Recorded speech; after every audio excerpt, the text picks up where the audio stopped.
আজকে যারা এখানে ক্যানিং পূর্বের মাটিতে অনেকেই মনে করছে যারা আজকে মানুষের বাক স্বাধীনতা কেড়ে নিয়েছিল, দ্বিতীয়বার কেউ যদি বাক স্বাধীনতা কেড়ে নেওয়ার চেষ্টা করছে আমরা বুঝতে পারছি। তো তাদেরকে আমি বলে দিচ্ছি, যদি মনে করে যে তারা ক্যানিংয়ের মাটিতে নতুন করে আবার দ্বিতীয় শওকত মোল্লা সাজার চেষ্টা করে, দৃঢ় ভাষায় তাদেরকে বলছি আপনার বিগত দিনের ইতিহাসকে মনে রাখুন। আজকে যিনি আজকে বাক স্বাধীনতা কেড়ে নিয়েছিল তার অবস্থা আপনার লক্ষ্য করুন, আপনাদের পরিণতি কিন্তু সেই অবস্থায় হবে। সাধারণ মানুষ সব কিছু দেখছে, সাধারণ মানুষের দরবারে তোমাদের বিচার কিন্তু হবে, এটা মনে রাখতে বলছি তাদেরকে।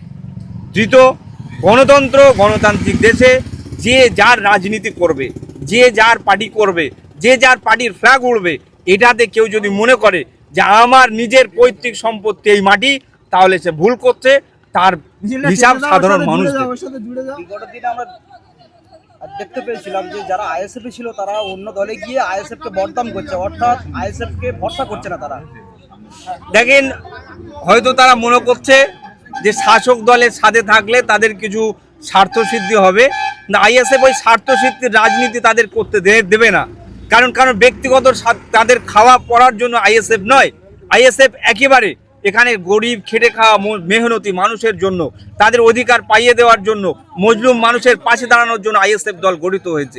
আমাদের চেয়ারম্যান যে বার্তা দিয়েছে, হয়তো আমাদের চেয়ারম্যানের সেই বার্তা আমাদের দলের আইডিওলজি কারো হয়তো ভালো লাগতে নাও পারে, হয়তো শাসক দলের কিছু খাওয়ার জন্য তারা যাচ্ছে। আমি তাদের মানসিকতাকে চেঞ্জ করতে বলবো।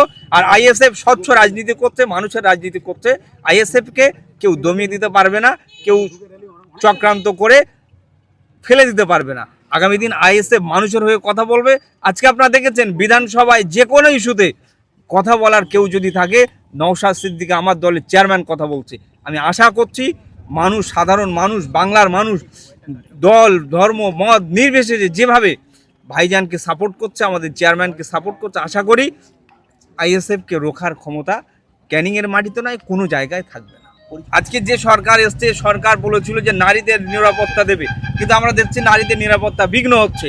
আজকে নারীদের সুরক্ষার জন্য, তাদের জীবনের সুরক্ষার দাবিতে, এবং যে আজকে আমরা আইএসএফের পক্ষ থেকে এখানে মিছিল চলছে, আমরা আশা করছি সরকার দ্রুত পদক্ষেপ নেবে। নারীদের জন্য তারা যারা অন্যায় করছে তাদের জন্য জিরো টলারেন্স নীতি নেওয়ার জন্য কথা বলেছিল, কিন্তু আমরা দেখতে পাচ্ছি সেখানে তারা ব্যর্থ হচ্ছে। আমি আশা করব আজকে আমাদের এই প্রতিবাদ মিছিল থেকে যে দাবি উঠবে, এই দাবিকে মান্যতা দিয়ে অবিলম্বে সরকার যেন নারীদের নিরাপত্তা সুনিশ্চিত করে। কারণ নারীরা আমাদের ঘরের মেয়ে, আমাদের ফ্যামিলি পরিবারের অংশ, তাদের নিরাপত্তা যেন বিঘ্নিত না হয়। আর যে কালপিটরা এটা করছে, অবিলম্বে দৃষ্টান্তমূলক শাস্তি দিতে হবে।